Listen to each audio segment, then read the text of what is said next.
നമസ്കാരം. ലോക്സഭാ തെരഞ്ഞെടുപ്പ് അടുത്തു വരികയാണ്. ആരാണ് സ്ഥാനാർത്ഥികൾ എന്നുള്ള ചർച്ചകൾ ജനങ്ങളുടെ ഇടയിലും രാഷ്ട്രീയ രംഗത്തും സജീവമാണ്. ശശി തരൂരിന്റെ പേരാണ് തിരുവനന്തപുരം മണ്ഡലത്തിൽ ഇപ്പോഴും ഉയർന്നു കേൾക്കുന്നത്. CPIയുടെ ഭാഗത്തുനിന്ന്, ഇടതുപക്ഷത്തു നിന്ന് ആനി രാജ വരുമെന്ന് കേൾക്കുന്നു. എന്നാൽ BJPയിൽ ആരായിരിക്കും? നമുക്ക് ആ വിഷയത്തെക്കുറിച്ച് ഇന്നൊരു ചർച്ചയാകാം. എന്ത് തോന്നുന്നു ഇത്തവണ BJPയിൽ ആര് എന്നുള്ളത്? BJPയെ സംബന്ധിച്ചിടത്തോളം നമ്മുടെ ഒരു വാർത്ത നമ്മൾ നേരത്തെ അറിഞ്ഞിരുന്നത്, നമ്മൾ ചെയ്തതാണ്. അതായത് കേരളത്തിൽ BJP വളരെ ഫോർവേഡായിട്ട് പോകാൻ തീരുമാനിച്ചിരിക്കുന്ന ഒന്നാണ്. അതായത് സ്ഥാനാർത്ഥി നിർണയത്തിൽ യാതൊരു അമാന്തവും വരുത്താതെ ആദ്യമേ തന്നെ സ്ഥാനാർത്ഥികളെ നിർണയിച്ച് അതിൻ്റെ വർക്കുകൾ അങ്ങോട്ട് തുടങ്ങി. മറ്റ് രണ്ട് മുന്നണികളും തുടങ്ങുന്നതിന് മുമ്പ് തുടങ്ങണമെന്നുള്ള ഒരു ഐഡിയയാണ് ഇപ്പം BJPയുടെ കേന്ദ്ര നേതൃത്വം ഒരു നിർദ്ദേശം കൊടുത്തിരിക്കുന്നത്. അതനുസരിച്ച് അവർ സ്ഥാനാർത്ഥികളുടെ നിർണയത്തിന്റെ ഒരു പട്ടിക തന്നെ അവർ തയ്യാറാക്കി കഴിഞ്ഞു എന്നാണ് എനിക്ക് തോന്നുന്നത്. അതിന് ആരൊക്കെയാണ് എന്തൊക്കെയാണെന്നുള്ള വ്യക്തമായിട്ട് തിരിച്ച് പുറത്ത് വന്നിട്ടില്ല. പക്ഷേ BJPയെ സംബന്ധിച്ചിടത്തോളം അങ്ങനെ ഒരു തീരുമാനം, അതായത് ആദ്യം ഒരു സ്ഥാനാർത്ഥി നിർണയം നടത്തി കഴിഞ്ഞാൽ അതിൻ്റെ ഒരു പ്രത്യേകത എന്ന് പറഞ്ഞാൽ തിരഞ്ഞെടുപ്പ് അജണ്ട BJP നിശ്ചയിക്കുമെന്നതാണ്. അതാണ് അതിൻ്റെ ഒരു പ്രത്യേകത. കാരണം ഒരു തിരുവനന്തപുരം മണ്ഡലം നമ്മൾ പറഞ്ഞു വന്നു, തിരുവനന്തപുരം മണ്ഡലമാണ്. ഇപ്പൊ തിരുവനന്തപുരം മണ്ഡലത്തിൽ BJPയുടെ സ്ഥാനാർത്ഥി ആദ്യം നിശ്ചയിച്ചു കഴിഞ്ഞാൽ സ്വാഭാവികമായിട്ടും കോൺഗ്രസിനും LDFിനും ആ ഒരു അജണ്ട അവര് BJP അജണ്ട നിശ്ചയിച്ച് കൊടുത്തു കഴിഞ്ഞു.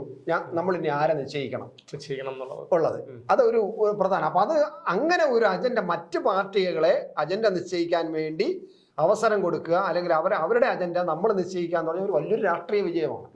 അപ്പൊ ആ വിജയം BJP കാണിക്കുമെന്നാണ് എനിക്ക് തോന്നുന്നത്. അങ്ങനെയാണെങ്കിൽ BJPയെ സംബന്ധിച്ചിടത്തോളം BJPക്ക് നിർമ്മല സീതാരാമന്റെ പേര് ഇവിടെ പറഞ്ഞു കേൾക്കുന്നുണ്ട്. അതുപോലെ നമ്മുടെ ഇതുണ്ടല്ലോ, വിദേശകാര്യ മന്ത്രി ജയശങ്കറിന്റെ പേര് പറഞ്ഞു കേൾക്കുന്നുണ്ട്. വേണ്ടി വന്നാൽ മോദി. വേണ്ടി വന്നാൽ മറ്റൊരു കാര്യമുണ്ട്. ഒരിക്കലും ഒരു ദേശീയ നേതാവ് തിരുവനന്തപുരം മണ്ഡലത്തിൽ വിജയിക്കാനുള്ള സാധ്യത ഒട്ടുമില്ല.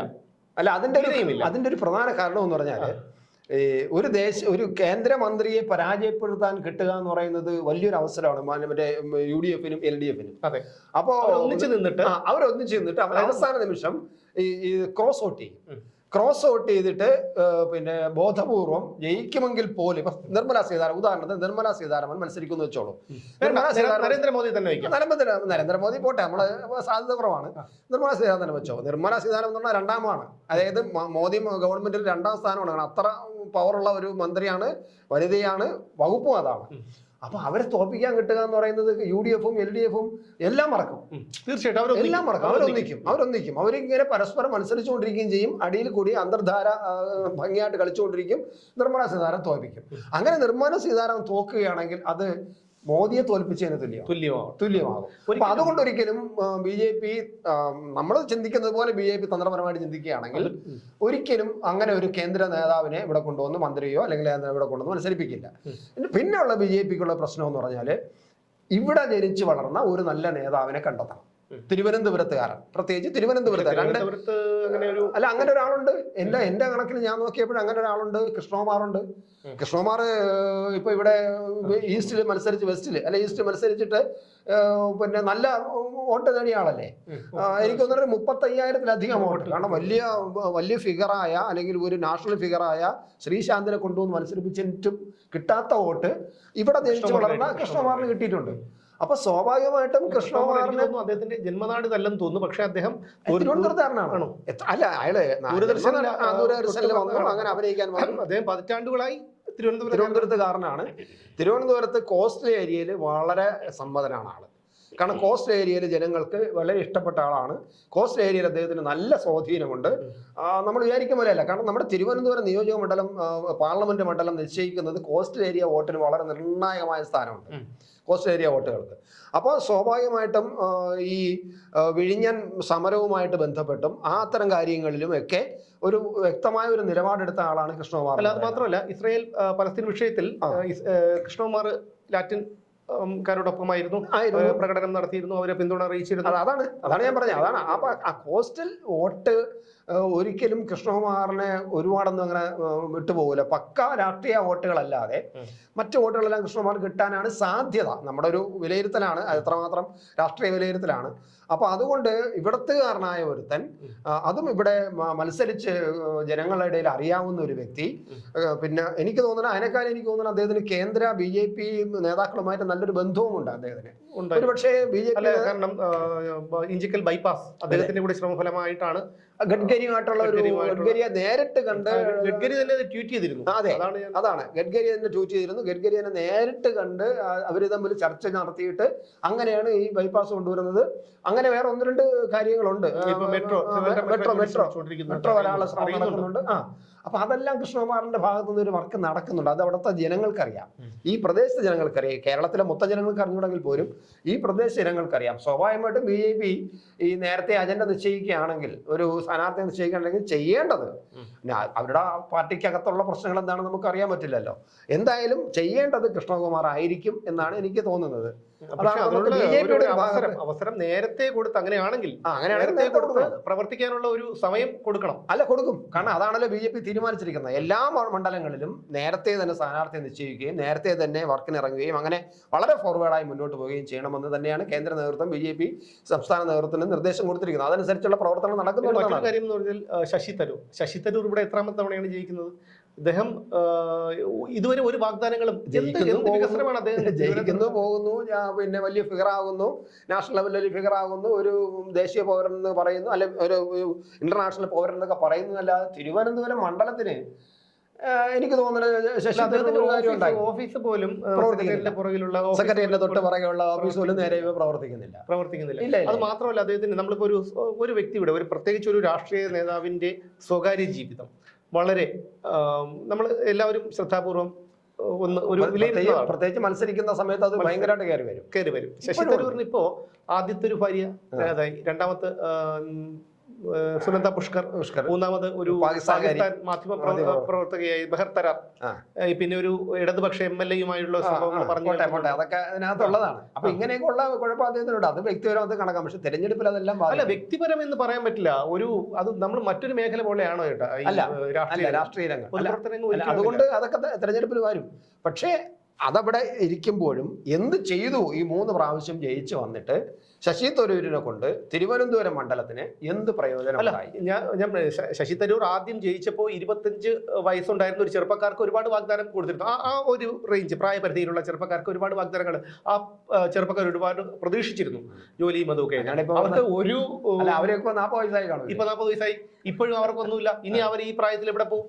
അതെ. അപ്പൊ ശശി തരൂരിന്റെ ഒരു ഗ്ലാമർ, പിന്നെ ഈ അദ്ദേഹത്തിന്റെ ഒരു ഗ്ലാമറും ഒരു വല്ലാത്തൊരു പരിവേഷം ഒക്കെ സ്ത്രീ ആരാധകർ അദ്ദേഹത്തിന് കൂടുതലുണ്ട്. അത് ഇല്ല എന്നൊന്നും പറയാൻ പറ്റില്ല. ഈ ആരാധകർ സിനിമാ രംഗമാണെങ്കിൽ നമുക്കത് മനസ്സിലാക്കാം. അതുപോലെ അല്ല രാഷ്ട്രീയ രംഗം. സമൂഹത്തിനും നാടിനും ഗുണം ചെയ്യേണ്ടവരാണ് രാഷ്ട്രീയ. മാത്രമല്ല ശശി തരൂരിനെ സംബന്ധിച്ചുള്ള ഇതെല്ലാം നമ്മൾ പറയുമ്പോഴും കോൺഗ്രസിനകത്ത് പ്രശ്നമുണ്ട്. ശശിധരന്റെ പേര് പറയുമ്പോൾ തീർച്ചയായിട്ടും ചെന്നിത്തല പിന്നെ മുരളീധരൻ അവസാനം രണ്ടെന്ന് കേട്ട് നിൽക്കുകയാണ്. മുരളീധരൻ ചിലപ്പോൾ ശശിധരനെ കുറിച്ച് പറയും, ചിലപ്പോൾ എതിരായിട്ട് പറയും, ജനവിരുദ്ധമായിട്ട് പറയും. പക്ഷെ ചെന്നിത്തല സ്ട്രോങ് ആയിട്ട് നിൽക്കുന്നു. തിരുവനന്തപുരത്തെ പല കോൺഗ്രസ് ജില്ലയിലെ DCC-യിലെ കോൺഗ്രസ്സുകാർക്ക് പലർക്കും ശശി തരൂരിനെ ഇഷ്ടമല്ല. അപ്പൊ സ്വാഭാവികമായിട്ടും അവർക്കിടയിൽ തന്നെ ഒരുപാട് പ്രശ്നങ്ങളുണ്ട്. അതുകൊണ്ട് തന്നെ ശശി തരൂരിലെ നേരത്തെ ഒരു കാര്യം വിട്ടുപോയി, ലാറ്റിൻകാരുടെ കാര്യം പറഞ്ഞപ്പോൾ ഒരു കാര്യം വിട്ടുപോയി. പലസ്തീൻ വിഷയത്തിൽ, ഇസ്രായേൽ വിഷയത്തിൽ പലസ്തീനോടൊപ്പമായിരുന്നു ശശി തരൂരും കോൺഗ്രസും. കാരണം നമ്മുടെ തിരുവനന്തപുരം മണ്ഡലത്തിലെ വലിയൊരു ശതമാനം വോട്ട് തീരദേശ മേഖലകളിൽ നിന്നുള്ളതാണ്. അപ്പൊ അത്തരം ഇതുള്ളത് കൊണ്ട് തന്നെ അവിടെ നിന്ന് വലിയ രീതിയിലുള്ള ഒരു പിന്തുണയായിരിക്കണം കൃഷ്ണകുമാറിന് തോന്നുന്നു. കാരണം അതുകൊണ്ടാണ് പഴയതുപോലെ ശശി തരൂരിന് അത്ര വലിയ പിന്തുണയൊന്നും തിരുവനന്തപുരത്ത് കിട്ടാൻ പോകുന്നില്ല. കോൺഗ്രസ്സുകാരുടെ ഇടയിൽ തന്നെ അവർക്ക് പ്രശ്നമുണ്ട്. കോൺഗ്രസ്സുകാർ മാർച്ച് ചെയ്തുകൂടാ, വോട്ടുകൾ ചിലപ്പോഴും മാറ്റി ചെയ്തുകൂടാന്നില്ല ഇപ്പോഴത്തെ അവസ്ഥയിൽ. കാരണം ശശി തരൂരിനോടുള്ള താല്പര്യം അങ്ങനെയാണ്. കാരണം ഇദ്ദേഹത്തിന് ഇനി പിന്നെ വളരെ ഫിഗറാക്കി വളർത്തിക്കൊണ്ട് വരണ്ടെന്ന് കോൺഗ്രസ്സുകാരുടെ ഇടയിൽ ഉള്ളിൽ ഒരു ചെറിയ അജണ്ട അവരൊക്കെ ഉണ്ട്, അകത്തൊരു ചെറിയ അജണ്ട ഉണ്ട്. പിന്നെ LDF-നെ സംബന്ധിച്ചിടത്തോളം CPI-ക്കാണ് LDF-ന് സീറ്റ് കൊടുത്തിരിക്കുന്നത്. CPI-ക്ക് തിരുവനന്തപുരത്ത് ഒരു സ്ഥാനാർത്ഥിയെ കണ്ടെത്താൻ അവർ എല്ലാ പ്രാവശ്യവും പെടാപ്പാടുപെടെയാണ്. അവർക്കൊരു സ്ഥാനാർത്ഥി ഇല്ല. തിരുവനന്തപുരത്ത് സ്ഥാനാർത്ഥി ഇല്ല. അവർക്ക് പെടാപ്പാടാണ്. അതുകൊണ്ടാണ് പിന്നെ നമ്മുടെ മറ്റേ കോളേജ് ദ്യാവിന്റെ അടുത്ത് വരെ ഓടി പോവേണ്ടി വന്നിരിക്കുക. വലിയ വിവാദമായത്. നമ്മുടെ അദ്ദേഹത്തിന്റെ പേര് രവീന്ദ്രനാഥല്ലേ? അല്ലല്ല, നമ്മുടെ പിന്നെ അതിന്റെ പേരിപ്പോ ഞാൻ മറന്നുപോയി. പെട്ടെന്ന് എപ്പോഴും ഓർമ്മ വരുന്നതാണ്. എന്തായാലും ഒരു വന്നതും പാർട്ടിക്കകത്ത് വലിയ പ്രശ്നമായതും കുറെ പേര് പാർട്ടി ജില്ലാ സെക്രട്ടറി, 2 ജില്ലാ സെക്രട്ടറിമാര് പാർട്ടിയിൽ നിന്ന് പുറത്തു പോയതും ഒക്കെ വലിയൊരു സംഭവമുണ്ട്. അത് കാശ് കൊടുത്ത പുറത്താണ് അദ്ദേഹത്തിന് സ്ഥാനാർത്ഥിയാക്കിയെന്നൊക്കെ പറഞ്ഞ് നമ്മുടെ കാരക്കോണം കോളേജ് നമ്മുടെ ബെനറ്റ് എബ്രഹാം. അപ്പൊ അതൊക്കെ അങ്ങോട്ട് അവിടെ എത്തേണ്ടി വന്നു അവർക്ക്, സ്ഥാനാർത്ഥിയില്ല. അതുപോലെ തന്നെ വേറൊരു സ്ത്രീയെ ഒരിക്കൽ കൊണ്ടുവന്ന് അവരെയും പരാജയപ്പെടുത്തി. അപ്പോൾ സത്യത്തിൽ ബിനോയ് വിശ്വം ഒക്കെയാണ് ഇവർ ഇങ്ങനെ പറഞ്ഞു വിട്ടുന്നത്. CPI ആകപ്പാടെ ഉള്ളത് ഒരു ബിനോയ് വിശ്വം മാത്രമാണ്. പക്ഷെ ബിനോയ് വിശ്വം ഇനി ഒരിക്കലും സ്ഥാനാർത്ഥിയാവില്ല. അല്ല, അത് മാത്രമല്ല, തിരുവനന്തപുരം മണ്ഡലത്തിൽ CPIക്ക് വിജയ സാധ്യത വളരെ വളരെ കുറവാണ്. അല്ല, അതാണ്. എന്നാലും സ്ഥാനാർത്ഥിയാണല്ലോ. തീർച്ചയായും അപ്പൊ ബിനോയ് വിശ്വം എന്തായാലും സ്ഥാനാർത്ഥിയാവില്ല, കാരണം പാർട്ടി സെക്രട്ടറി ആയി. പിന്നെ അദ്ദേഹം MP കൂടെയാണ്. അപ്പൊ ഈ രണ്ട് ചുമതലകൾ കിടക്കുന്ന സ്ഥിതിക്ക് ഒരു മൂന്നാം ചുമതലയും കൂടെ ഒരാളിൽ എത്തില്ല, കാരണം പറ്റില്ല. കാരണം CPI സംബന്ധിച്ചിടത്തോളം പാർട്ടി സെക്രട്ടറിമാരെ സ്ഥാനാർത്ഥികളാകരുതെന്നാണ് അവരുടെ ഒരു കാഴ്ചപ്പാടും അവരുടെ തീരുമാനവും. അപ്പൊ ഞാൻ നോക്കുമ്പോൾ LDFനകത്ത് ഒരു സ്ഥാനാർത്ഥി ഇല്ല. വന്നാൽ തന്നെ അത് എത്രമാത്രം ശക്തനായിരിക്കുമെന്നോ എത്രമാത്രം ജനസംഖ്യയുള്ളവരാണെന്ന ഒരു വിഷയമാണ്.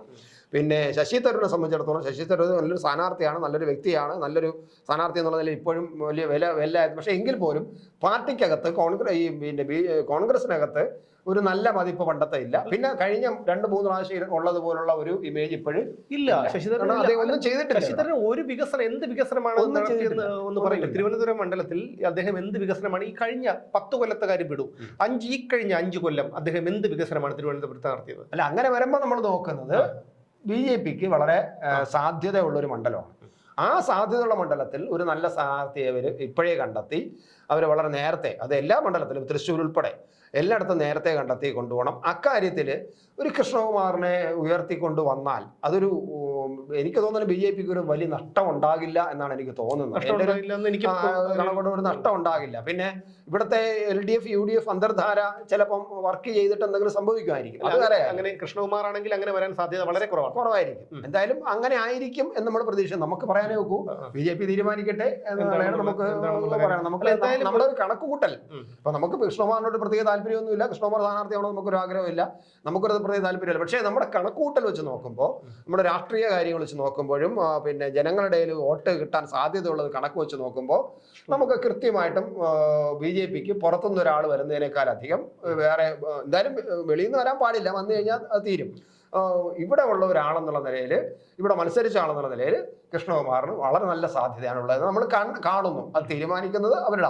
അല്ല, അത് മാത്രമല്ല, കഴിഞ്ഞ നിയമസഭാ ഇലക്ഷനിൽ കണ്ടില്ലേ, ഒരു പരിചയമില്ലാത്ത, ജനങ്ങളുമായി യാതൊരു പരിചയമില്ലാത്ത, പൊതുപ്രവർത്തന രംഗത്ത് യാതൊരു പരിചയമില്ലാത്ത വ്യക്തികളാണ് പലപ്പോഴും BJPയുടെ സ്ഥാനാർത്ഥിയായിട്ട് വന്നിട്ടുള്ളത്. അത് എന്തടിസ്ഥാനത്തിലാണ് ഇവരെയൊക്കെ സ്ഥാനാർത്ഥിയാക്കിയത് എന്നുള്ള കാര്യം ഇപ്പോഴും അത് അവ്യക്തമാണ്. അത് വേറെ ഒരുപാട് കഥകളുണ്ട്. അതുപോലെ നമ്മളിപ്പോൾ എന്തായാലും ഇതിനൊരു മാറ്റം പറയണം. കാരണം നമ്മളൊക്കെ ഇവിടെ ജീവിക്കുന്ന ഒരു പൗരന്മാരാണ്, തിരുവനന്തപുരത്ത് അല്ലെങ്കിൽ കേരളത്തിൽ ജീവിക്കുന്ന ഒരു പൗരന്മാരാണ്.